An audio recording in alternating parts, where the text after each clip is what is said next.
Alhamdulillahi Rabbil Alamin. Wassalatu wassalamu ala Rasulillahil Karim Sayyidina Muhammadin al-Amin wa ala alihi wa sahbihi ajma'in. Wa ba'd. Saudara-saudariku, Alhamdulillah kita sangat bersyukur pada Allah Subhanahu wa ta'ala diberikan kesempatan kembali untuk beraktivitas, khususnya di subuh menjelang pagi ini waktu Indonesia bagian Barat. Semoga kita semua senantiasa mendapatkan bimbingan, taufik, hidayah, dan ridha Allah Subhanahu wa ta'ala dalam menjalani seluruh aktivitas kehidupan yang tentunya kita persiapkan sebelum kita memulainya. Demikian pesan-pesan dalam Al-Quran, dan ditekankan kita menjalani itu semua dengan semua nilai-nilai kebaikan yang mampu kita optimalkan. Akumulasi dari semua kebaikan itu seringkali ditampilkan dalam Al-Quran dengan nama taqwa. Untuk itulah setidaknya sepekan sekali Nabi Sallallahu Alaihi Wasallam memberikan pesan yang sangat kuat kepada seluruh insan beriman. Bahkan diundang kita langsung dalam Al-Quran untuk berkumpul khusus menunaikan satu ibadah sepekan dalam sekali, diramaikan itu bahkan menjadi hari raya pekanan untuk kita semua, yaitu di hari Jumat.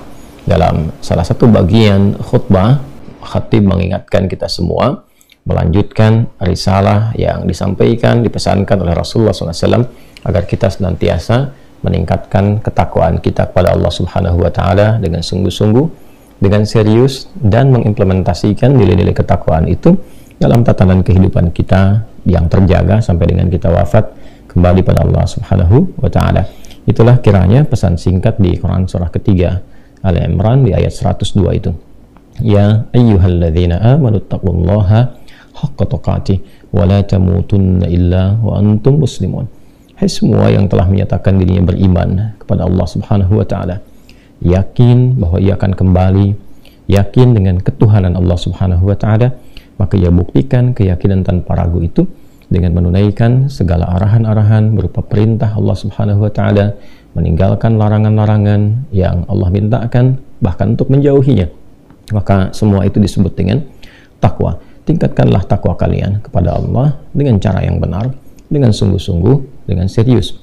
Bukan hanya ketika bersama orang terlihat seperti baik, ketika sendirian menghilang nilai-nilai kebaikan itu. Di semua tempat, semua keadaan, semua aktivitas kita hadirkan.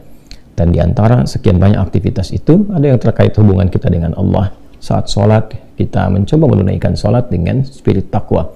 Sholat dengan pakaian yang baik, sholat dengan niat yang baik, sholat dengan khusyuk yang baik. Itu bagian sifat takwa yang melekat pada ibadah ritual. Demikianlah disebut orang-orang takwa misalnya di Al-Baqarah ayat kedua sampai dengan ayat 3 yang mengimplementasikan takwanya dengan meningkatkan iman dan menyempurnakan sholatnya. Dzalikal kitabu la raiba fi hudal lil muttaqin alladzina yu'minuna bil ghaibi wa yuqimunas shalah. Orang-orang takwa al-muttaqin di sana adalah orang yang senantiasa meningkatkan keimanannya kepada Allah dan dia mengimplementasikan nilai-nilai keimanan itu dengan menyempurnakan sholatnya. Demikian pula dalam kehidupan kita saat berinteraksi dengan lingkungan, dengan manusia, bahkan hewan dan tumbuhan. Ada nilai-nilai takwa yang diminta oleh Al-Quran untuk dipraktekkan. Kita ambil contoh Quran surah ke-49 misalnya, Al-Hujurat di ayat ke-13 itu. Ya ayyuhan nasu inna khalaqnakum min dzakarin wa untha wa ja'alnakum syu'uban wa qabaila lita'arafu inna akramakum 'indallahi atqakum. Hai semua manusia, dengan keagunganku kuciptakan kalian itu dari lelaki ada perempuan, lalu kemudian menyebar berbeda-beda tempat, beda-beda berdomisili dari RT RW yang berbeda, kecamatan, kabupaten, bahkan sampai ke level negara. Bahkan waqabail, sukunya pun satu tempat mungkin boleh jadi berbeda, satu provinsi, beda kabupaten, beda suku. Semua itu dinamika berkehidupan, perbedaan-perbedaan tempat, lita'arafu, untuk menjadikan kita saling mengeratkan silaturahim, saling berinteraksi dalam kebaikan, saling mengenal. Bukan litakhasabu, kita berbeda itu bukan untuk saling berselisih, bukan untuk saling mencela, untuk saling merendahkan. Karena keragaman yang ada itu sesungguhnya adalah jalan menuju kesatuan, jalan untuk menampilkan keindahan. Bayangkan kalau semua sama, tidak ada keragaman, tak ada keindahan. Kita melihat ikan saja berbeda-beda, warnanya berbeda, ada keindahan yang kita rasakan. Maka berbeda-beda tempat, beda domisili, Masya Allah, ada beda budayanya, ada dari sisi bahasanya, ada keunikan-keunikan yang ada, sehingga melengkapi berbagai warna itu menuju pada satu keindahan yang bisa dirasakan bersama. Tapi kapan itu semua bisa terasakan? Inna akramakum indallahi atqakum, yaitu ketika kita mampu menampilkan nilai-nilai ketakwaan, value takwa itu kita praktekkan karena Allah Subhanahu wa taala. Di takwa ada penghormatan, di takwa ada tenggang rasa, di takwa ada toleransi yang diatur oleh Allah secara langsung, di takwa ada kedisiplinan, di takwa ada saling membantu dalam kebaikan. Jika itu kita praktekkan dalam konteks hubungan kemanusiaan, kasih sayang yang baik didasarkan pada ketaatan pada perintah Allah Subhanahu wa taala, maka muncullah harmoni dalam kehidupan yang bisa kita gali. Nah, itu kita pertahankan secara tunduk patuh pada ketentuan Allah sampai kita wafat. Wala tamutunna illa wa antum muslimun. Satu ayat ini saja yang dipesankan dalam setiap kesempatan Jumat itu. Saya punya keyakinan, dan kita semua punya keyakinan tanpa ragu bahwa insya Allah kita akan menjadi pribadi yang lebih baik, paripurna dalam kemuliaan, dengan Allah baik, dengan manusia, dengan lingkungan baik. Menjaga itu sampai meninggal dan wafat dalam keadaan husnul khatimah, akhir yang baik. Namun tentunya dalam prakteknya tidak sedikit tantangan yang bisa kita lalui, kadang persoalan juga muncul, dan kita memerlukan bimbingan-bimbingan supaya dapat tangguh lagi, mudah mengatasi persoalan dimaksud, lebih kuat secara mentalitas, sehingga optimisme untuk meningkatkan takwa dan semangat untuk menjaganya tetap optimal bisa kita hadirkan dalam berkehidupan. Nah teman-teman, di edisi kali ini kita akan mencoba menampilkan bimbingan-bimbingan praktis yang kita serap dalam kurikulum Al-Quran, juga petunjuk hadis-hadis Nabi Sallallahu Alaihi Wasallam terkait dengan boleh jadi berbagai macam persoalan yang kita hadapi.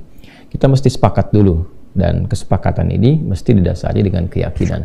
Untuk itulah dalam Islam dimulainya dengan yakin dulu, iman dulu, baru kemudian kita bisa menunaikan syariat dengan benar dalam konteks ibadah. Kan rukun Islam juga dimulai dengan syahadat. Syahadat itu kan implementasi dari keimanan kita dulu. Ya, sebelum kita sholat, sebelum kita zakat, puasa, haji, kan iman dulu. Asyhadu an la ilaha illallah wa asyhadu anna Muhammadan Rasulullah. Karena itulah ketika kita sholat pun, sholat itu juga bagian dari implementasi iman. Bahkan disebut juga di dalam Al-Quran dengan kata iman. Wa ma kana Allahu liyudhi'a imanakum. Dan Allah tidak akan menyia-nyiakan sholat yang kalian tunaikan dengan iman kalian itu. Jadi itu dasarnya, itu pokoknya. Nah, berinteraksi dengan Al-Quran sebagai kurikulum kehidupan, jika memang kita mengharapkan Al-Quran itu ketika dibaca melahirkan petunjuk, melahirkan manfaat yang bisa bukan sekedar mengarahkan kita, tapi juga membimbing kita secara langsung menuju yang terbaik. Ya, inna hadzal Qur'ana yahdi lillati hiya aqwam.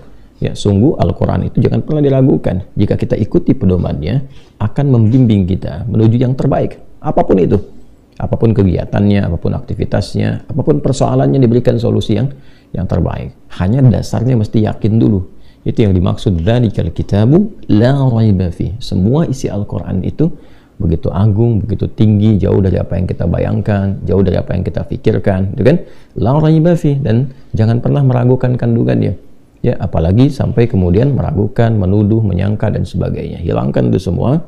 Jadi modal dasar yang pertama kita hadirkan adalah yakin tanpa ragu dulu.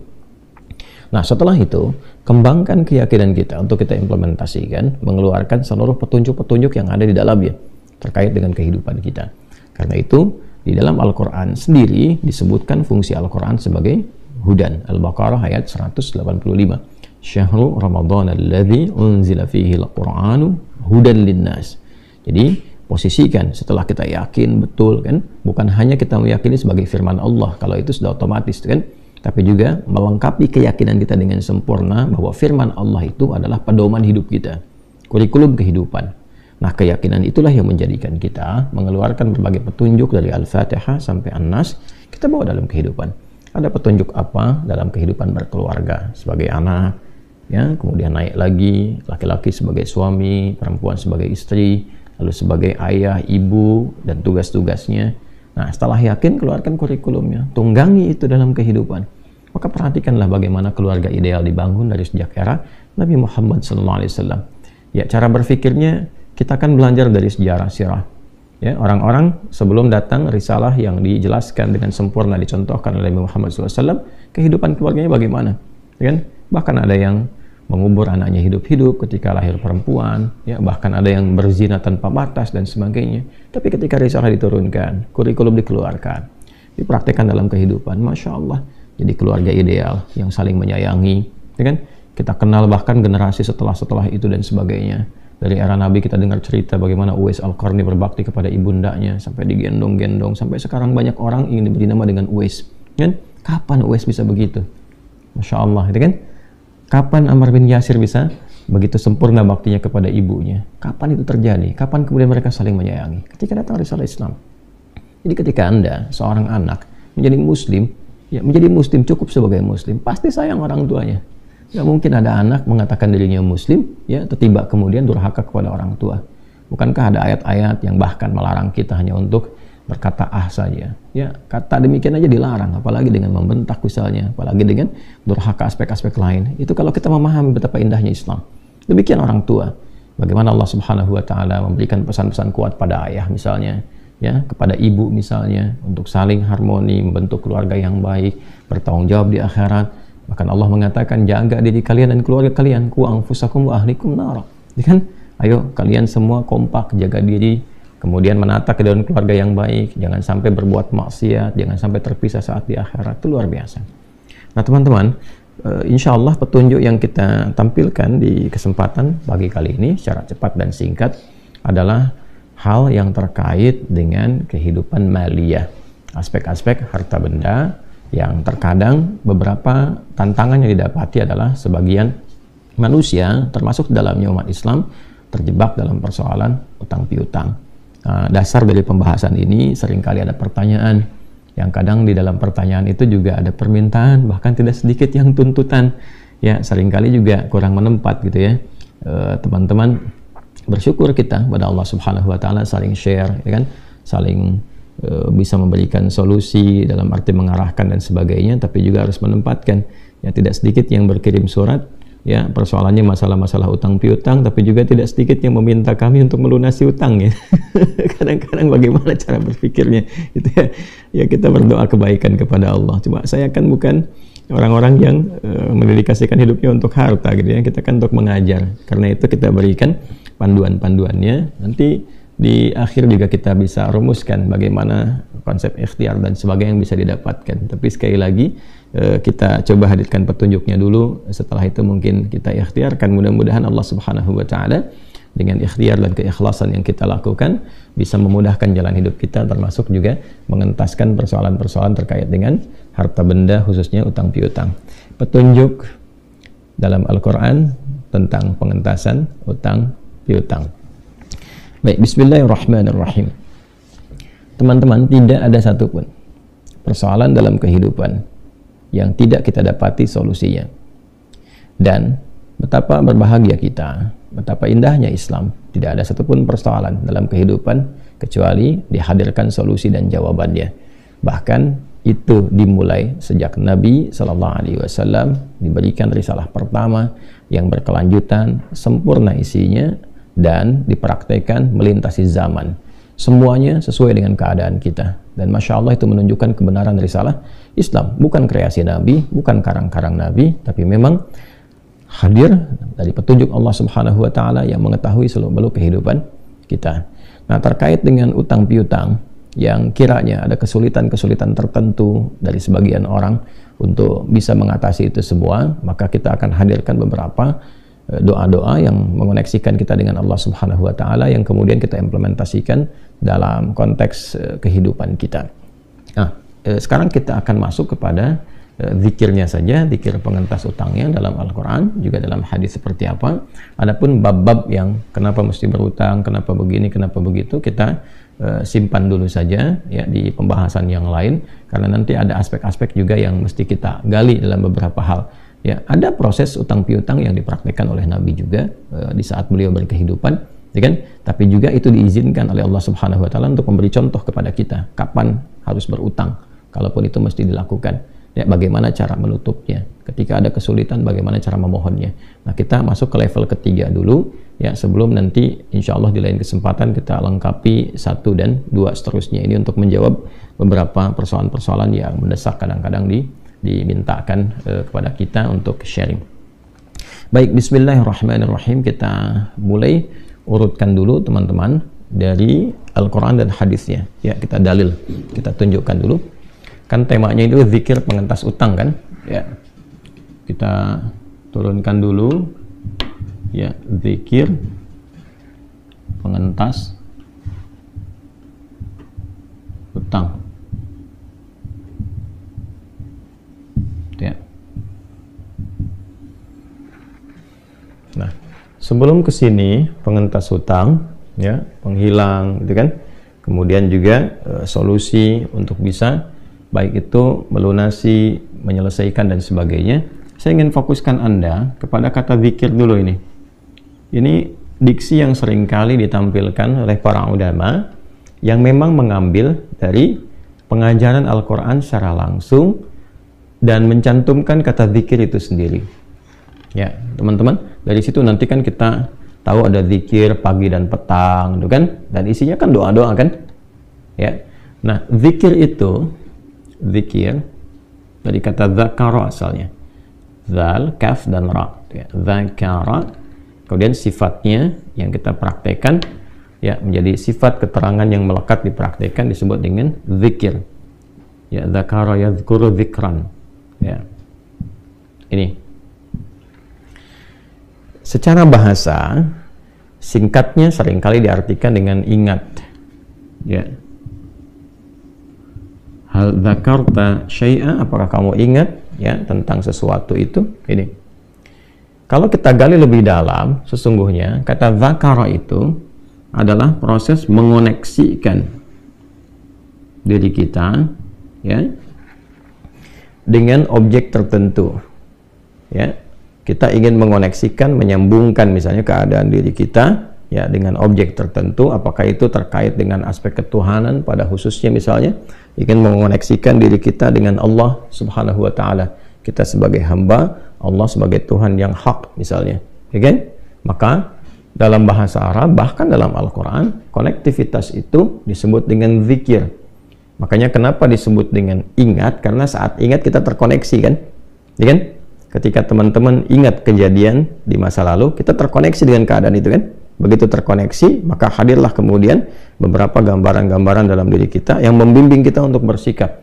Ya, antum siapa ya? Oh, ingat nggak? Kemarin kan kita pernah bertemu. Oh iya, begitu kita ingat, akhirnya kan di mana ya? Oh, di tempat ini jam sekian. Maka hadirlah kemudian gambaran-gambaran di benak kita, lalu membimbing sikap kita. Ya, keadaan diri kita untuk merespon, oh iya antum si fulan, lalu kemudian dari situ muncul perilaku-perilaku tertentu. Demikian ketika seseorang mengingat Allah Subhanahu wa taala dan terkoneksi, tersambung dengan kuat, maka datanglah kemudian petunjuk-petunjuk, ya kan? Datanglah kemudian gambaran-gambaran yang hadir dalam jiwanya sebagai petunjuk untuk bersikap menyikapi persoalan yang ada dalam kehidupan, ya kan? Nah, implementasinya bisa macam-macam teman-teman sekalian, ya. Misal, bisa dalam bentuk sholat misalnya, ya. Karena itu sholat disebut dengan zikir sini. Dalilnya apa? Quran surah ke-20 Thaha ayat ke-14. Itu sholat disebut dengan zikir. Ya. Innani anallahu la ilaha illa ana fa'budni wa aqimis sholata li dzikri. Sungguh akulah Allah, Tuhan yang hak, tidak ada Tuhan selain aku, kata Allah.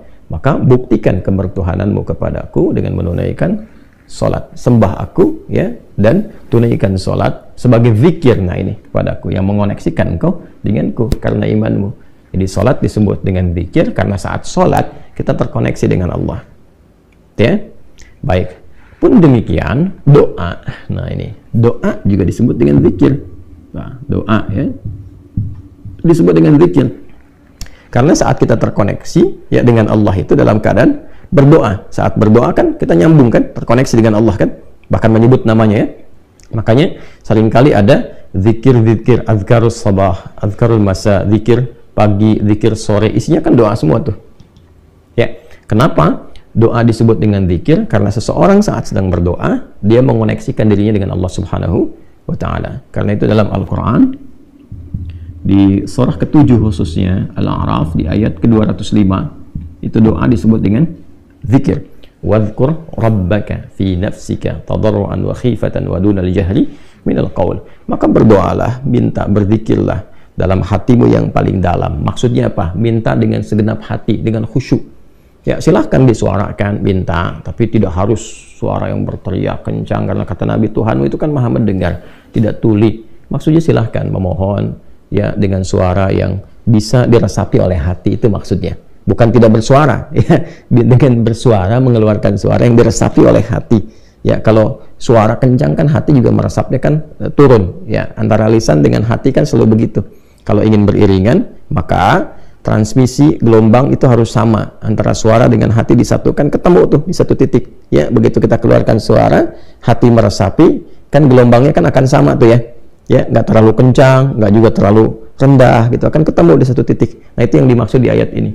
Ya, poinnya adalah silahkan berdoa, koneksikan dirimu dengan Allah. Jadi kalau berdoa itu upayakan terkoneksi, bukan cuma sekedar menyebut.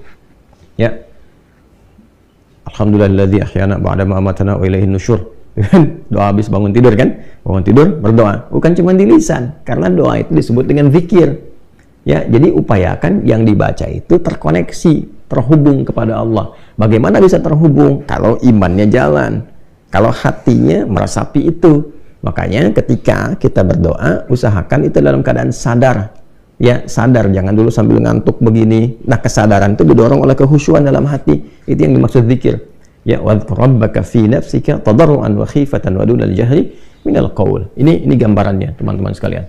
Maka doa disebut dengan zikir karena mengoneksikan seorang hamba dari permohonannya kepada Allah Subhanahu wa taala. Ini ya, kebertuhanan kita kepada Allah, sekaligus memberikan kesan jangan sekedar melafazkan, tapi iringi lafaz kita itu dengan penguatan dalam jiwa kita. Ya, termasuk Al-Quran juga. Ya, ketika kita membaca, baik itu qiraat, ya, bahkan itu tilawah, bahkan itu hafalan. Ya, qiraat, mana dalilnya misalnya? Qiraat itu sekedar membaca. Bukankah saat kita membaca, merasakan diri kita lebih terkoneksi dengan Allah kan? Ya, tandanya ada ketenangan dalam jiwa kita, sehingga konektivitas kepada Allahnya lebih kuat. Ya, apa dalilnya? Quran dalam konteks bacaan disebut dengan zikir. Quran surah ke-15 Al-Hijr. Quran surah ke-15 ayat ke-9. Inna nahnu nazzalna dzikra wa inna lahu lahafizun. Kan? Kami, kata Allah, dengan keagunganku yang menurunkan Al-Quran kepadamu. Kami di situ ta'zimun nafsi li ta'zimi sya'ni, dengan segala keagunganku, kan? Ya, diturunkan Al-Quran sebagai sesuatu yang dahsyat, istimewa, agung. Ya. Kemudian apa fungsinya? Ya, Quran itu sebagai zikir, nazzalna dzikra, zikra yang mengoneksikan engkau dengan Allah. Jadi kalau kita ingin terkoneksi dengan Allah, mendapatkan petunjuknya, gali banyak Al-Quran. Cara menggalinya bagaimana? Bisa baca dulu. Kalau nggak bisa baca, bagaimana mendapatkan petunjuknya? Setelah itu, nah ini dia. Setelah bisa baca, kemudian secara tematik kita keluarkan apa yang kita butuhkan dari Al-Quran. Ya, solusi apa? Apakah sedang sakit, bagaimana minta kesembuhan? Apakah sedang dilihat tentang piutang seperti bab kita, bagaimana cara mengeluarkan ayatnya? Apakah sedang ada kesulitan tertentu dalam pekerjaan, kehidupan rumah tangga, apa ayatnya? Babnya sudah ketilawah. Karena itu saat tilawah, ya, tuliyat itu kan dibacakan, dipahami, didengarkan, ya, kemudian itu disebut juga dengan zikir. Ya, dari mana taunya misalnya? Ya, kita lihat di Quran surah ketiga Ali Imran misalnya di ayat 191. Tuh. Alladzina yadhkuruna Allaha qiyaman wa qu'udan wa 'ala junubihim wa yatafakkaruna fi khalqis samawati wal ard. Ya, ulul albab itu siapa ulul albab? Orang yang paham sesuatu pada intinya. Dari mana bisa paham? Karena dia terkoneksi dengan Allah. Dia sering tilawah, sering berpikir, merenungkan sesuatu, meriset, membawa petunjuknya. Karena itu ketika dia meriset, terkoneksi dirinya dengan Allah. Ya, minta petunjuk, bertambah keimanan. Nah, tentang penambahan imannya terkait dengan tilawah itu ada di Quran surah ke-8 misalnya ayat kedua. Dibuka dengan iman, diakhiri dengan tilawah. Innamal mu'minuna alladzina idza dzukirallah wajilat qulubuhum wa idza tuliyat tilawah alaihim ayatuhu zadathum imana wa ala rabbihim yatawakkalun. Jadi orang beriman tuh, insan beriman tuh ukurannya kalau disebutkan nama Allah ada konektivitas. Ya. Nah, nanti ada jawaban dalam hatinya, konfirmasi. Setelah itu dia bertilawah, begitu dibacakan ayat-ayat kepadanya, kan itu dibacakan saja bertambah imannya. Ya. Kemudian setelah itu apa? Konektivitasnya terjalin kuat, wa ala rabbihim tawakkalun. Demikian juga dengan hafalan. Jadi kalau kita sudah bisa baca, kemudian kita tilawahi, nah ada ayat-ayat yang kita praktekkan, dengan apa caranya? Ya dihafal. Ya kan? Nah, hafalan ini ada yang bentuknya hafalan-hafalan tematis. Misal dalam doa nih, kan ada ayat-ayat dalam Quran, kalau sakit baca apa, ya kan? Supaya kita mudah, kan nggak harus di setiap situasi bisa pegang mushaf, ya kan? Maka hafalkan ayat-ayat itu, kita bawa, ya kan? Nah, ini gambaran contohnya. Maka saat kita akan bawa, di setiap keadaan bisa kita praktekkan, maka hafalan mendorong kita untuk mempraktekkan dengan mudah. Nah, hafalan pun disebut zikir. 4 kali disebutkan dalam Al-Quran, ya. Di Quran surah ke-54, ya, kita temukan teman-teman sekalian, ada 4 kali disebutkan ketika Allah berfirman, walaqad yassarnal qur'ana lidzikri fahal mim muddakir, ya, dengan menggunakan kata zikir. Saya ambil salah satu saja langsung di ujungnya di ayat ke-40, ya.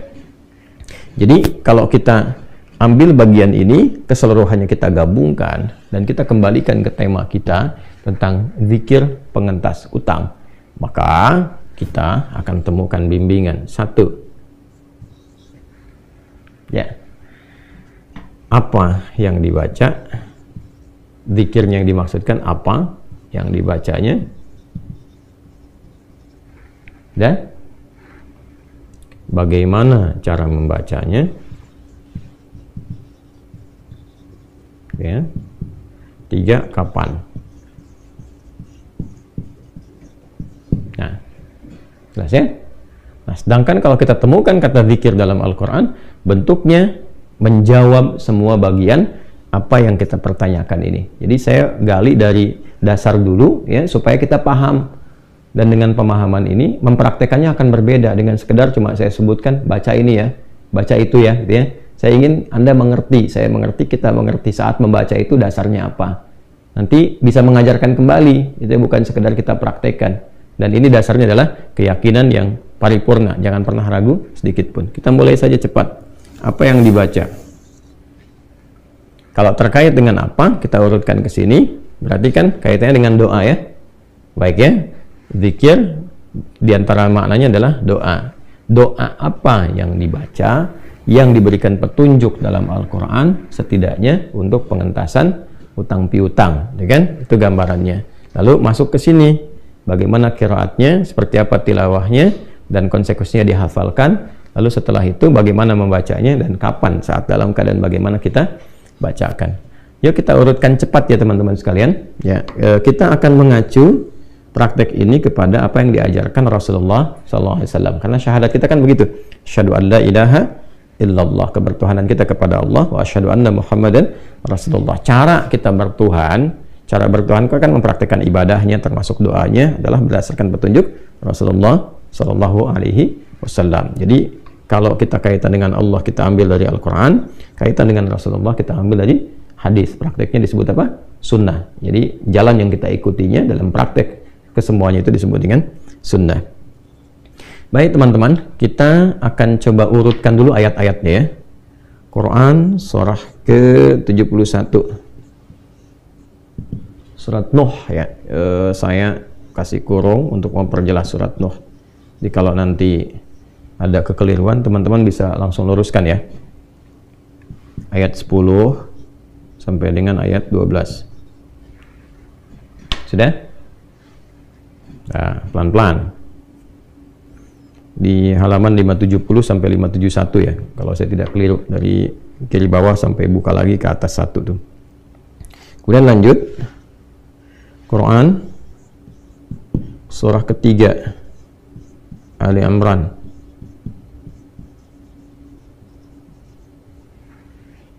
ayat 26 ya, pelan-pelan ya. Kemudian Quran surat pertama Al-Fatihah ya, sebagai penutup ayat 1 sampai 7. Dan Nah, sekarang praktek hadisnya.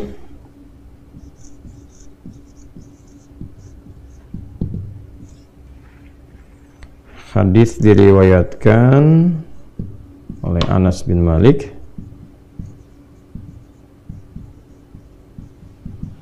diteruskan oleh Al-Mundhiri.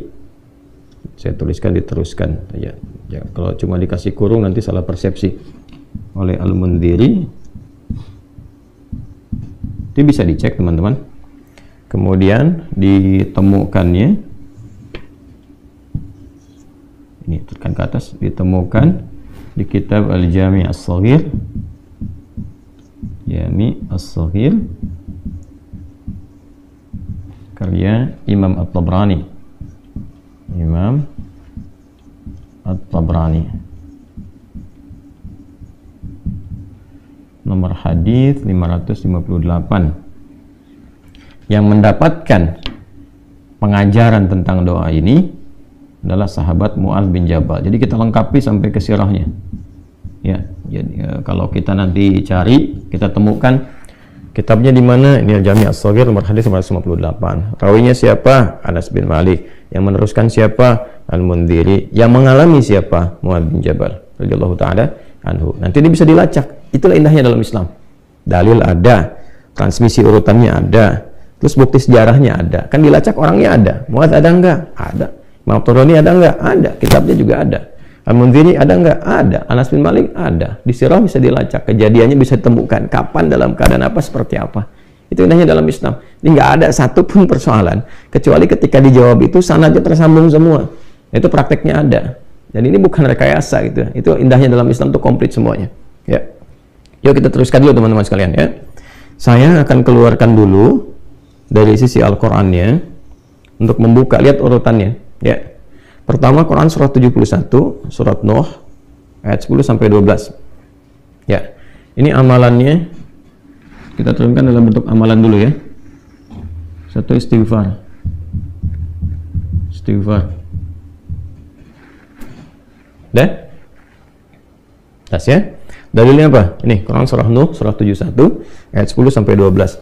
Faqultu astaghfiru rabbakum innahu kana ghaffara yursilis samaa'a 'alaikum midrara wa yumdidkum bi amwalin wa banina. Ya kan? Nah, ini dia poinnya. Wa yumdidkum bi amwalin, dan melapangkan urusan hartamu.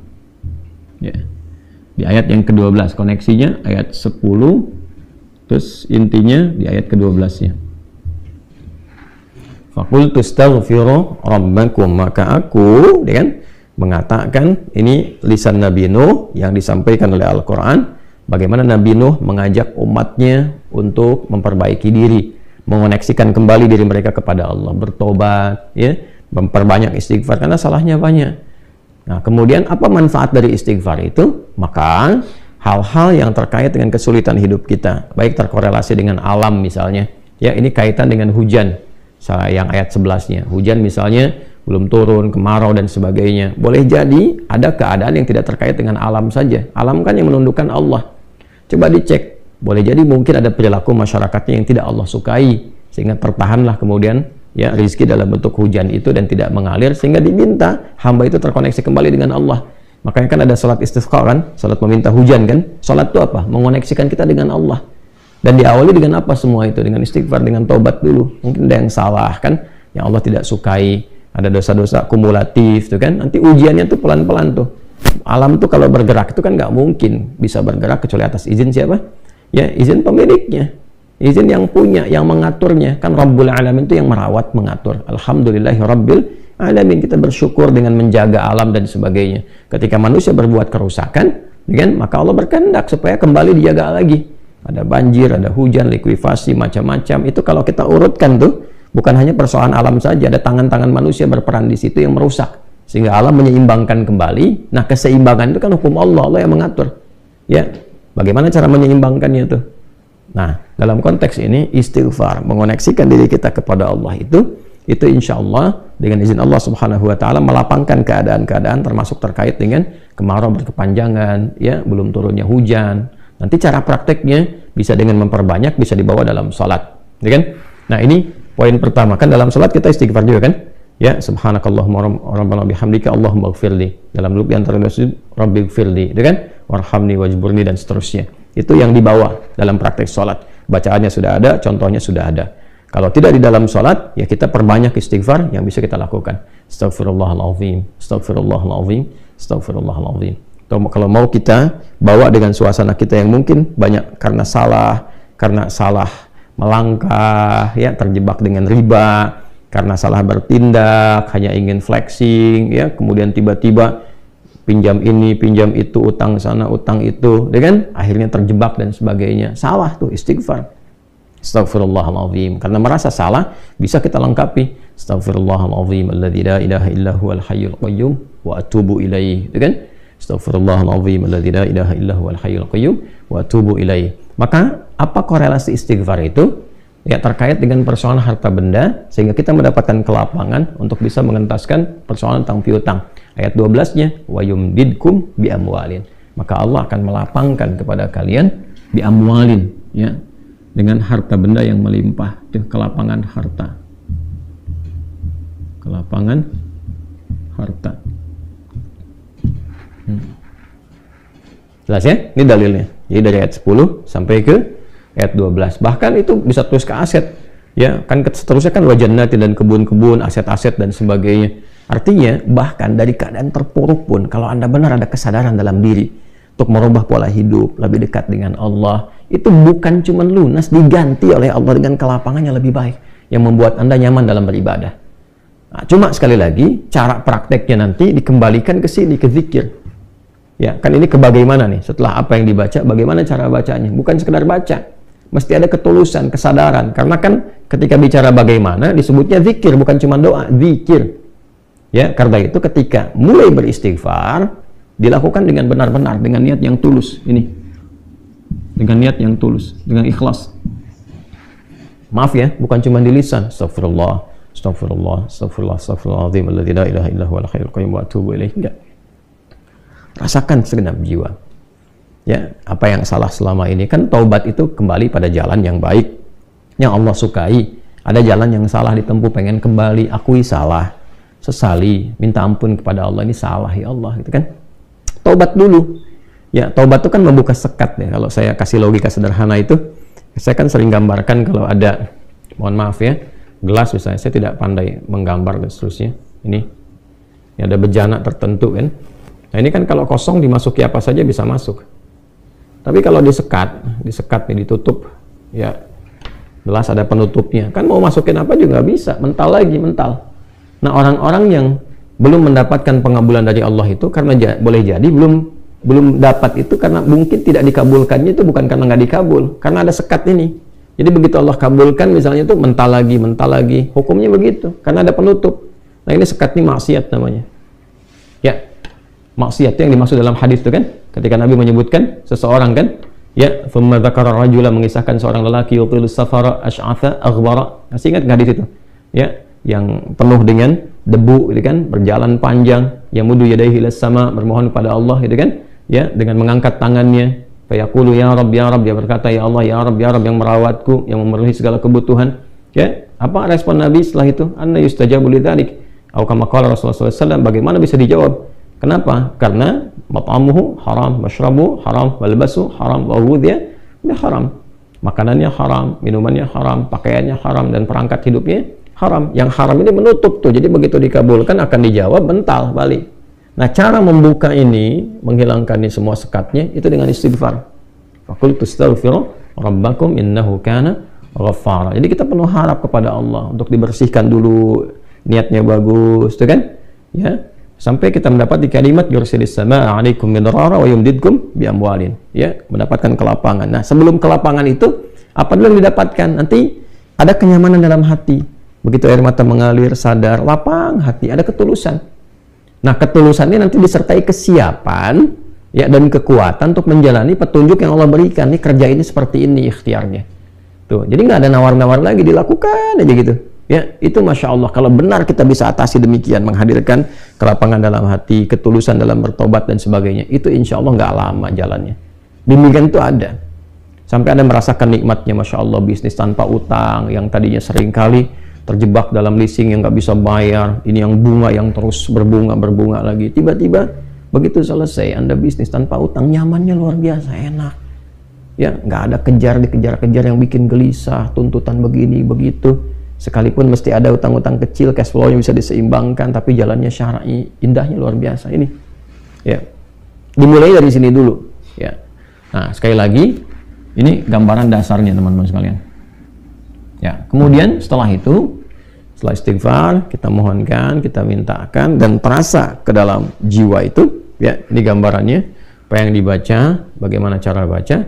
Teruskan lagi, masuk ke sini. Quran Surah Ali Imran, Quran Surah ketiga, ayat ke-26. Saya ulangi ya, Quran Surah ketiga, ayat 26.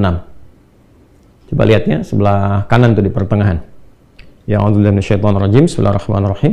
Qulillahumma malikal mulki tu'til mulka man tasha' wa tanzi'ul mulka mimman tasha' wa tu'izzu man tasha' wa tudhillu man tasha' biyadikal khair innaka 'ala kulli syai'in qadir. Ya, kalau mau disambung itu dengan baca praktek dalam hadisnya yang Nabi ajarkan, maka silahkan bisa dipraktekkan langsung dari bimbingan Nabi. Ya, ini di Al-Jami' As-Shaghir karya Imam At-Tabrani nomor hadis nomor 58. Nanti rawinya yang menyampaikan sahabat Anas bin Malik radhiyallahu taala anhu, diteruskan nanti oleh Al-Mundhiri. Nah, apa kisahnya? Kisahnya disampaikan bahwa Nabi sallallahu alaihi wasallam satu saat mengajarkan kepada sahabat Mu'adz bin Jabal. Ini sahabat Mu'adz ini banyak sekali mendapatkan beberapa petunjuk-petunjuk dari Nabi yang sangat penting dan sifatnya strategi semua. Jadi teman-teman yang diplomat misalnya, nah nanti ada fikih diplomat dalam Islam.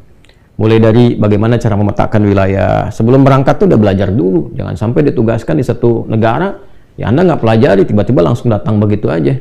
Ya, saya seringkali memberikan masukan pada teman-teman diplomat yang bertemu, jangan sampai terjadi ditugaskan di satu negara, bahkan nggak bisa bahasa negara itu.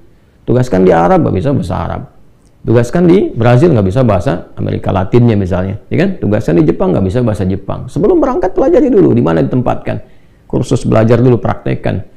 Ya, jangan sampai nanti berangkat di tempatnya yang dipakai cuma satu bahasa aja. Memang bahasa Inggris kan global, tapi kalau kita tahu bahasa daerah itu lebih efektif tuh komunikasi. Ya, nah ini gambarannya itu Mu'adz itu banyak dapat dari Nabi itu. Sebelum berangkat ke Yaman, Nabi berikan dulu petunjuk, ini mitigasi dulu wilayahnya. Kamu akan temukan golongan ini, golongan ini, golongan ini. Kalau bertemu dengan yang ini, sikapnya mesti bagaimana? Ya, bagaimana cara menyampaikan pesan-pesan itu sehingga diterima dengan baik, dengan nyaman, dengan matang. Hasil mitigasi Mu'adz bin Jabal itu nanti akan diteruskan kemudian di era setelahnya. Ya, cuman tugas aja tuh sebagai diplomat. Tapi setelah itu di eranya Umar bin Khattab ditempatkan sebagai gubernur beliau. Ya, di era itu yang bisa mengentaskan kemiskinan. Karena apa? Ada riset sebelumnya. Ya, dan jadi ya perwakilan wilayah di situ. Yaman kan pada masa-masa itu adalah bagian provinsi bahkan. Umar bin Khattab naik jadi khalifah, pemimpin tertinggi, Mu'adz bertugas untuk memimpin wilayah Yaman dan mengentaskan kemiskinan dalam jangka waktu yang sangat singkat, 3 tahun saja. Hasil dari itu semua. Ya, Anda diplomat, begitu punya pengalaman, sesaat jadi dubes, jadi lebih baik. Nah, di antara pelajaran yang pernah disampaikan oleh Nabi, yang diajarkan kepada Mu'adz bin Jabal, ya Mu'adz, atau kama qala Rasulullah sallallahu alaihi wasallam, wahai Mu'adz, u'allimuka du'aan, aku akan ajarkan kepadamu satu doa. Ya, dan jelas kalimatnya.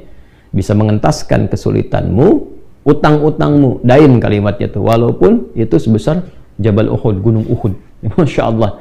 Ya, Mu'adz, maukah engkau aku ajarkan satu doa yang kalau engkau baca itu, engkau punya utang, terjebak dalam satu kondisi, ya, walaupun sebesar gunung Uhud, Allah akan melapangkannya. Ya, teman-teman yang pernah umrah, pernah haji, tahulah seperti apa gunung Uhud itu. Ya, panjangnya luar biasa dan seterusnya. Itu ilustrasi. Ya, bukan berarti harus segunung Uhud begitu, gambarannya sebanyak apapun. Kalau benar-benar kita terkoneksi dengan Allah, bukankah Allah Maha Kaya, Maha segalanya, yang mudah mengangkat, mudah menurunkan, mudah memberi, mudah juga menghilangkan sesuatu, mengangkat yang baik, memberi yang baik, menghilangkan yang buruk, gitu kan?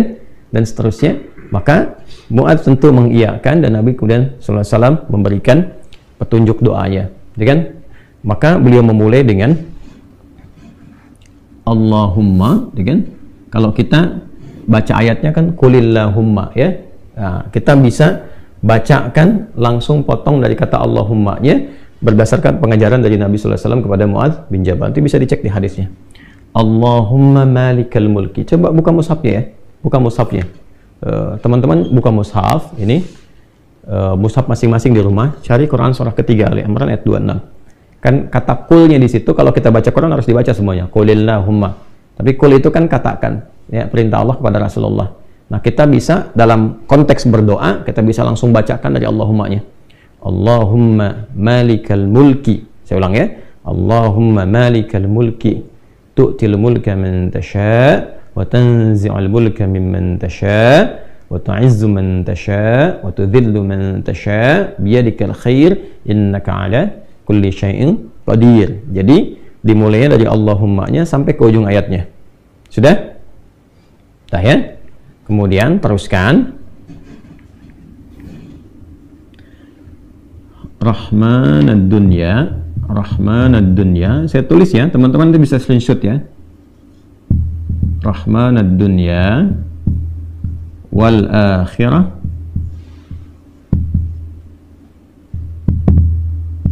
Rahmanad dunya wal akhirah wa rahimahuma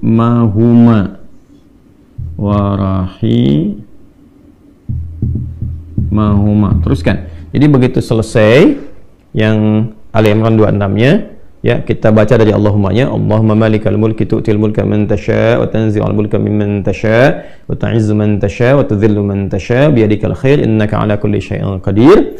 Rahmanad dunya wal akhirah wa rahimahuma. Jelas ya? Tu'ti hima itu kan, man tasha'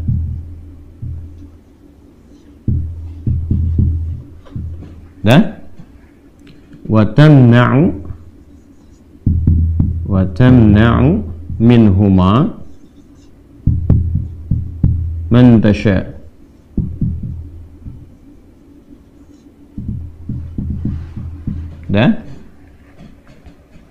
Sudah?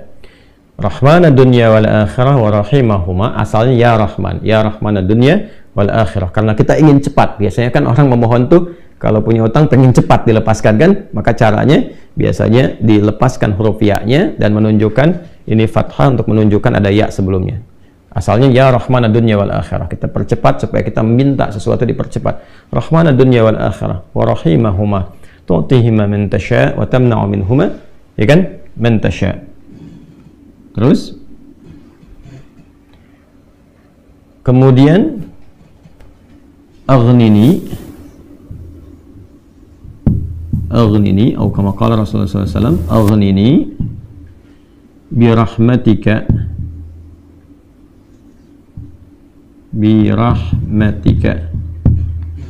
sudah? Aghnini birahmatika. Nih yang saya garis bawahi. Sudah? An rahmatin man siwak. Atau kama qala Rasulullah SAW.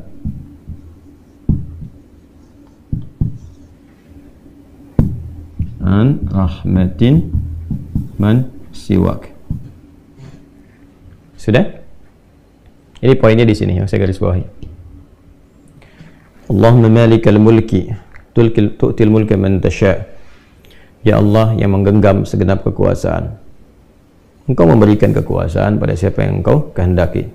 Wa tanzi'ul mulka mimman tasha', dan juga mencabut, mengambil kekuasaan dari siapa yang Engkau kehendaki. Wa tu'izzu man tasha', Engkau mengagungkan, mengangkat siapa yang Engkau kehendaki. Wa tudhillu man tasha', dan Engkau bahkan merendahkan di antara makhlukmu yang Engkau kehendaki sesuai dengan hukum-hukum-Mu. Biyadikal khair, segala ketetapan kebaikan dan segala kemuliaan ada dalam ketetapan-Mu. Innaka 'ala kulli syai'in qadir, hanya Engkau yang paling kuasa untuk menetapkan segala hal. Rahmanad dunya wal akhirah, ya Allah yang maha pengasih, yang sempurna kasihnya dalam urusan dunia dan akhirat. Wa rahimahuma, dan sempurna kasih sayangnya dalam segala urusan dunia dan akhirat. Tu'tihi man tasha', Engkau memberi siapapun baik di langit ataupun di bumi kepada siapa yang Engkau kehendaki. Wa tamna'u minhum man tasha', Engkau pun bisa mencegah apapun terjadi bagi siapapun makhlukmu di langit ataupun di bumi. Jadi kita mengambil dua hal nih. yang baik Allah kasih, dari yang buruk-buruk dicegah, gitu kan. Kemudian ini yang paling indah, aghnini bi rahmatika, ya Allah lapangkan aku. Aghni itu dari kata ghina, aghna yughni, aghni asal katanya dari kata ghina, sesuatu yang lapang dari segi harta, kayakan. Kadang diambil majas untuk mengayakkan hati. Di sini maksudnya ke materi. Kayakan aku ya Allah, berikan aku kecukupan yang melapangkan aku, ya kan, dari urusan-urusanku. Maksudnya ini terkait hutang. Bi rahmatika, dengan rahmatmu. Ya ini bahasanya indah sekali. Ini balaghahnya tinggi banget ya. Ya kalau kita ambil ke bahasa kita kan begini. Ya Allah, yang paling sayangkan Engkau. Yang paling punya kan Engkau. Yang menguasai dunia dan akhirat kan Engkau. Yang memiliki kebaikan kan Engkau.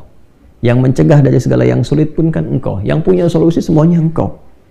Maka dengan kepasrahanku kepadamu dan pengakuanku atas semua rahmat dan kekuasaan keagungan yang Engkau miliki, aku memohon dengan rahmatmu, dengan kasihmu, hanya Engkau yang sayang ya Allah, yang bisa menyelesaikan urusanku, ya, dan dengan rahmatmu aku mohon yang bisa melapangkan keadaan hartaku untuk melunasi utang-utangku. Kalau aku memohon kepadamu saja dengan segala kasih sayangmu, kepada sifat sayangmu, ya kan? Kalau aku memohon dengan segala sayangmu belum Kau kabulkan, maka kepada siapa lagi aku mesti mohon? Sedangkan Kau yang paling sayang kepadaku. Kalau yang paling sayang saya tidak memberi, lantas kepada siapa saja? Ya, kepada siapa lagi aku mesti memohon? Maka aku mohon ya Allah, lapangkan keadaan diriku dengan sayangmu itu sehingga aku tidak memohon dan meminta lagi kepada selainmu. Ini, ya, aghnini bi rahmatika an rahmatin man siwak. Ya Allah, semua orang sudah mengatakan nggak bisa, ini nggak mungkin, ini nggak mau, itu tidak. Maka aku memohon kepada yang paling sayang kepada aku. Kalau kepada yang paling sayang saja belum dikabulkan, lantas kepada siapa lagi aku mesti meminta? Mohon lapangkan diriku dan berikan aku kekuatan sehingga dengan rahmatmu aku tidak meminta kepada siapapun selainmu. Ini indah banget nih kalau kita turunkan dalam bentuk pemaknaan yang balaghahnya. Ini teman-teman doanya. Ya. Setelah itu akhirnya dengan Al-Fatihah. Fatihah itu pahalanya banyak banget, kan? Di antara namanya, selain pahala itu juga ada fungsi-fungsi fadilahnya, keutamaannya.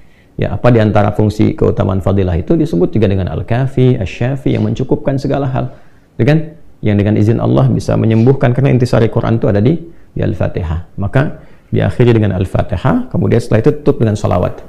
Tutup dengan sholawat. Nah, nanti ada hadis lain yang mengajarkan kaitan antara hutang dengan memperbanyak sholawat kepada Nabi Muhammad Sallallahu Alaihi Wasallam. Ya, nah sholawat ini juga penting teman-teman sekalian, diperbanyak di akhir ya. Jadi setelah baca tadi Quran surat Nuh, Ali Imran, ya istighfar dulu. Jadi kalau kita rumuskan kan ketemu 5 kan? Ya, dari mulai kita istighfar dulu dengan segala ketulusan, dalilnya surat Nuh itu. Kemudian di surah Ali Imran kita bacakan, terus praktek doanya kita temukan. Setelah itu Al-Fatihah. Setelah itu kemudian salawat kepada Nabi Sallallahu Alaihi Wasallam. Jadi di hadis lain ada seseorang yang diajarkan oleh Nabi Sallallahu Alaihi Wasallam untuk memanfaatkan, nah ini dia, kapan waktu, di pertengahan malamnya, ya, untuk memanfaatkan pertengahan malam itu terkait dengan utang piutang juga. Nah lalu dia berkata, apa yang harus kami lakukan ya Rasulullah? Yang perbanyak gitu kan, ibadah kepada Allah. Lalu diajarkanlah salawat. Aku akan mengambil, kata orang itu, sepertiganya. Kata Nabi, itu baik. Kemudian kalau bisa tambah, aku akan mengambil 2/3-nya. Kata Nabi, kalau itu baik. Lalu kalau bisa tambah, aku akan mengambil keseluruhannya. Ketika orang itu menghidupkan sholawat di akhir-akhir malam itu, ya maka Nabi SAW langsung berkomentar, maka Allah akan mencukupkan, bahkan melebihkan apapun yang kamu rasakan gitu ya, yang kamu hadapi. Nah itu beberapa ulama menempatkan bab itu dalam pengantasan utang piutang. Jadi kalau kita temukan, ketemulah kemudian di sana 5 bagian, yang kelimanya ditutup dengan keadaan ini kapan, yaitu waktunya tengah malam, dan ditunaikan diawali dengan sholat dulu untuk mengoneksikan diri kita kepada Allah Subhanahu wa Ta'ala. Jadi kalau Anda bertanya kapan ini dibacakan, ya saya ulangi, kapan ini dibacakan, yang paling pokoknya adalah di pertengahan malam, di sepertiga malam. Jadi bangun malam hari supaya ada getaran kejiwanya lebih cepat mengamalkan Quran. Surah Al-Muzammil itu surah 73 ya, di ayat yang ke-6. Inna nasyi'atal laili hiya asyaddu wat'aw wa aqwamu qila. Bangun malam itu bacaannya menyentuh kepada jiwa, lebih mudah mendapatkan kekhusyuan. Jadi sepertiga malam bangun, istighfar gitu kan. Ya, setelah sholat itu, sholat kita supaya bangun konektivitas dulu. Sholat itu kan kalau sudah bagus khusyuk, konektivitasnya tinggi. Setelah itu baru diistighfari. Istighfar menjelang sahar. Ya, wabil asharihum yastaghfirun, menjelang sahar mereka banyak istighfar. Nah, kalau sudah beristighfar, Itu Masya Allah nanti di Quran surah ketiga ayat 17 itu nanti akan diberikan oleh Allah 4 kekuatan yang bersanding dengan orang istighfar. As-sabirina was-sadiqina wal-qanitina wal-munfiqina wal-mustaghfirina bil ashar. Punya kekuatan untuk sabar, punya kekuatan untuk membenarkan ajaran Quran dan mengamalkannya. Kemudian apa lagi?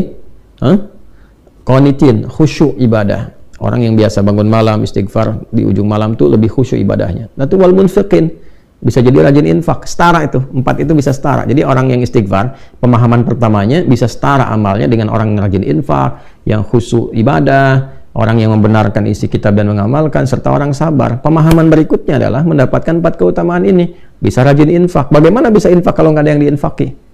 Ya, makanya itu satu-satunya juga yang menguatkan kembali bahwa ketika bisa istighfar dipraktekkan di ujung malam, wabil asharihum yastaghfirun. Kapan istighfarnya? Setelah tahajud. Dari mana taunya? Quran surah 51 dari ayat ke-15 sampai ke-18.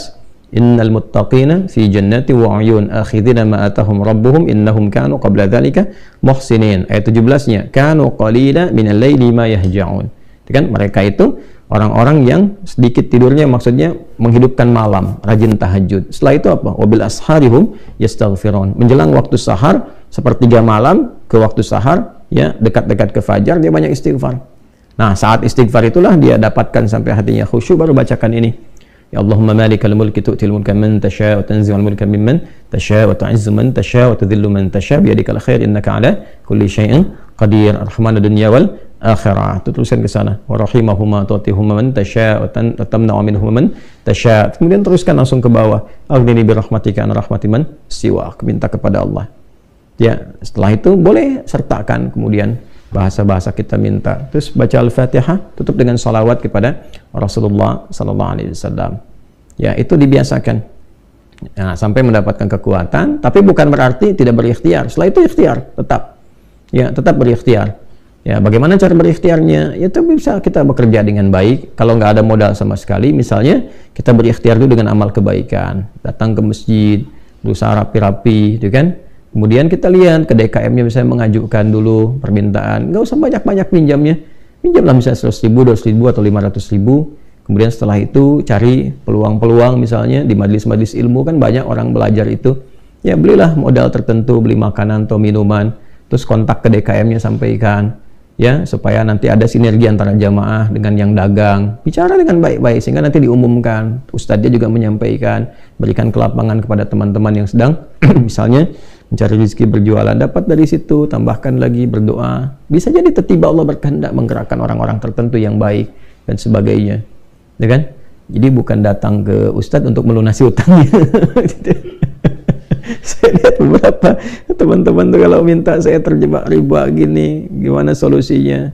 Mau minjam, mau minta dilunasin. Teman-teman saya itu udah tugasnya ngajar. Kalau antum tanya doang saya jawab, tapi ya, kalau urusan dunia carilah gitu kan, terkait dengan dunianya. Bisa antum ke Basnas, bisa ke bagian DKM masjid, bisa ke teman-teman pengusaha yang muslim yang baik-baik ya. Kalau saya kan ngajar gitu. Ya, kalau ada alhamdulillah, kalau ada gitu kan. Ya, kalau yang sifatnya terkait dengan bimbingan itu lebih utama. Itu lebih utama. Nah, ini yang kira-kira bisa kita pelajari, silahkan diintisarikan ya oleh teman-teman semua, diintisarikan, dikeluarkan, dituliskan. Nah, jadi apa yang kita pelajari, keluarkan dulu tuh dalilnya apa saja, tuliskan, nanti jadi satu bagian hizb ya yang tersusun. Nah, itu yang kita bacakan nanti, istighfar. Ya kan? Bangun dulu malam. Bangun malam sepertiga ya. Sekarang mungkin setengah 3, jam 3 lah, ya kan? Nah, kalau nggak terbiasa tahajud panjang, nggak usah dipaksakan banyak-banyak. 2 rakaat dulu, witirnya 1.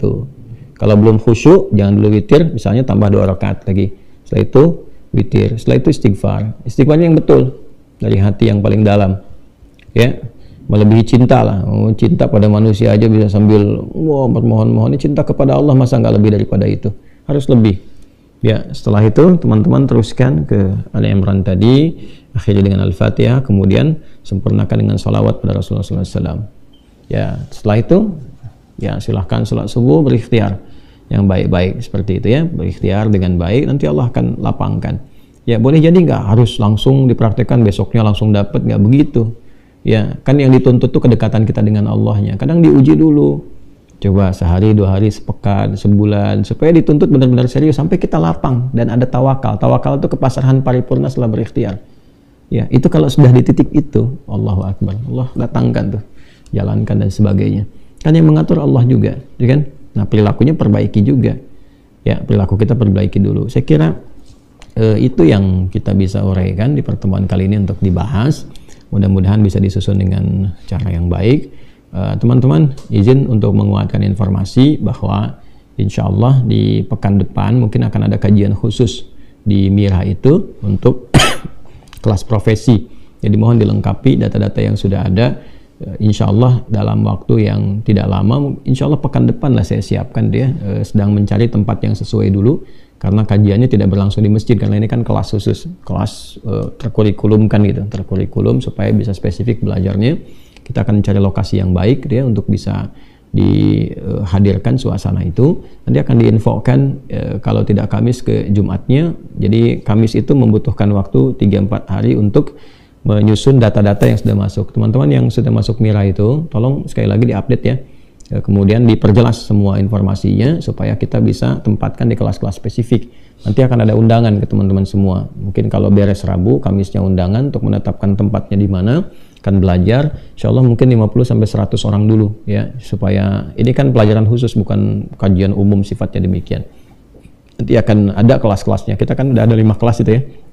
Ada kelas pengusaha, kelas bisnis, kelas kedokteran kesehatan, ada kelas pelajar, kelas ilmuwan, dan ada kelas ibu rumah tangga kan. Nanti ada kelas-kelas yang lainnya juga kita runtutkan, dan jumlahnya cukup banyak. Insya Allah kalau pesantrennya sudah jadi, itu cukup menampung banyak, dan di situ ada juga asramanya sebelum dipakai sama santri yang formal. Saya ingin teman-teman merasakan dulu hasil wakaf kita semua ya, sehingga kita insya Allah juga merasakan apa yang kita bangun bersama, dan kita niatkan sebagai wakaf lillahi ta'ala, sebagai ibadah pada Allah subhanahu wa ta'ala. Insya Allah direncanakan, mudah-mudahan dananya tercukupi, kita September itu bisa sudah banyak yang diselesaikan, tinggal masjid mungkin ke akhir tahun, karena masjid detailnya itu cukup kompleks ya, karena yang kita ingin tunjukkan adalah bagaimana memuliakan ibadah di dalam masjid, sehingga masjidnya dibikin nyaman dan syiarnya lebih baik, tapi terjaga, bukan dimewah-mewahkan tapi nggak ada isinya, tidak ya. Jadi kita lengkapi, teman-teman masih terbuka, silahkan ya, ada peluang-peluang yang sangat baik. Mudah-mudahan BSI-nya sudah jalan, sudah bisa masuk ke rekening yang sama, Bank Syariah Indonesia, nomor rekening 111 ya, kemudian 4444 142, satunya 3 kali, 4-nya 4 kali, 142, atas nama Ma'had Islam Rafi'ah Akhyar ya. Dipersilahkan, mudah-mudahan kita dengan segala niat baik itu bisa sempurna, selesai maksudnya, dan dengan itu kita bisa isi ya, insya Allah. Kemarin i'tikaf sebagian saya coba undang juga, diantaranya khususnya murid-murid yang bisa menikmati sebagian dari masjid yang area dalamnya yang kita sekat dulu supaya jariahnya berjalan selama Ramadan. Alhamdulillah bisa merasakan kenyamanan, dan saya berharap nanti kalau asrama selesai, kelasnya juga udah bagus, jadi bisa nginap di sana ya. Jadi teman-teman bisa nginap, kemudian juga bisa belajarnya di kelasnya, ibadahnya di masjidnya, sehingga semua terasa, dan nggak ada biaya, gratis, kita bangun sama-sama kok ya, kecuali teman-teman untuk makan saja, untuk nyuci silahkan gitu kan, bisa bawa makanan sendiri boleh. Kalau mau sama-sama misalnya di situ cari menu ditetapkan bersama ya, silahkan. Nanti keluar biaya sekian untuk makannya, untuk laundrynya, berdasarkan pengetahuan teman-teman juga, karena saya nggak biasa mengajar dengan bayar narik ini itu, nggak, itu sesuatu yang sangat kami jauhkan ya. Berbeda dengan persoalan teman-teman mau infak untuk pesantren, untuk itu hal yang lain itu kan. Tapi untuk belajar sama sekali saya tidak pernah menyampaikan yang terkait dengan minta sesuatu, apalagi na'udzubillah min dzalik, tarif dan sebagainya, tidak. Semoga Allah jaga dari hal-hal yang demikian. Terima kasih teman-teman, semoga Allah muliakan kita. Dan yang terakhir saya ingatkan, insya Allah mungkin belum muncul flyernya, tapi ini sangat terbatas sekali. Kita akan ada program umrah ya di akhir tahun, di Desember ke Januari, mengambil akhir tahun. Dan itu akan dimulai pendidikannya. Jadi ada pendidikan, belajar formal dari mulai Juni-Juli. Jadi daftarnya dari sekarang sampai ke Juni. Dan itu belajarnya bukan hanya sirah, nanti terkait juga dengan hafalan Quran. Jadi ini program khusus Hamalatul Quran. Hamalatul Quran itu mencetak para ahli Quran yang disiapkan oleh program umrah. Nanti di sana setorannya di Masjidil Haram, Masjid Nabawi, insya Allah. Mudah-mudahan nanti ada salah satu imam di Masjidil Haram juga yang bisa menyertai, baik itu takrim, untuk haflahnya di sana, ataupun juga untuk bisa menerima setoran yang kira-kira bisa mewakili untuk kita semuanya. Nanti kita siapkan di akhir tahun. Jadi pendidikannya selama 6 bulan, menghafal Quran selama 6 bulan, belajar sirah, nyampe sana kita belajar napak tilas kehidupan Nabi, sekaligus juga mempraktekkan dan menyetorkan hafalan Quran kita, yang insya Allah takrimnya salah satunya akan dimuliakan melalui masyayikh ya, kalau bukan nanti imam, salah satu imam Masjidil Haram atau masyayikh yang ada di Haram. Saya sudah berkomunikasi, alhamdulillah, di kemarin saya ke sana dari mulai Madinah, diterima di alhamdulillah di ruang imam Masjid Nabawi, kepala kantornya menerima kami. Saya juga alhamdulillah bisa ketemu dengan Syekh Ali Hudayfi, kemudian melihat imam-imam setoran. Itu setoran dulu tuh sebelum, Masya Allah, sebelum mereka memimpin sholat setoran, saya alhamdulillah diundang masuk situ, lalu diberi akses khusus untuk juga menyalami di makam Nabi SAW menjelang ke Isya. Alhamdulillah dikasih akses, yang lain diberhentikan, kita diminta di depan, bukan masuk ke dalam, depan, tapi terbatas sekali, hanya kami saja, saya dengan 2 pengawal pendamping. Kemudian setelah itu dibawa akses ke Raudhah, sholat di belakang imamnya, dan kita tahu perjalanan di mana mayit yang mau disolatkan itu letaknya di mana dan sebagainya. Demikian di Masjidil Haram juga alhamdulillah kita diberikan akses juga ya ke Masjidil Haram, ketemu baik di perpustakaan ke atas, kemudian dengan pengelola, kemudian juga dengan mantan Amir Direktur untuk Kuliatul Haram. Jadi di Masjidil Haram itu ada satu pendidikan selevel S1 namanya Kuliatul Haram. Jadi kuliah di dalam Masjidil Haram. Beberapa masyayikh juga. Nah, kita alhamdulillah jalin kerjasama juga. Nanti ada program khusus yang mungkin bisa di follow up. Dan di Jeddah juga alhamdulillah kita ketemu dengan para masyayikh yang baik dari riset Quran dan sebagainya. Nanti salah satunya kita akan hidupkan melalui program umrah ya, yang bisa dioptimalkan. Jadi bukan cuma sekedar berangkat ya. Sayang investasi, mohon maaf, harta, tenaga, pikiran cuma untuk ke sana, kemudian ibadah belum tentu baik juga. Saya katakan belum tentu baik itu karena ada yang tawaf sekarang sambil live gitu kan, sayang gitu, saya sambil main-main, apa yang didapatkan dari itu semua. Nah, kita ingin merubah persepsi itu supaya mendapatkan banyak keberkahan, kebaikan dari apa yang kita siapkan, kita rencanakan. Kemudian untuk adik-adikku, para kader-kader ulama yang sedang belajar, tolong dipersiapkan juga dengan baik. Ya, belajar yang benar, belajar yang baik, karena diantara paket pembelajaran kita akan kirimkan juga belajar di masyayikh itu.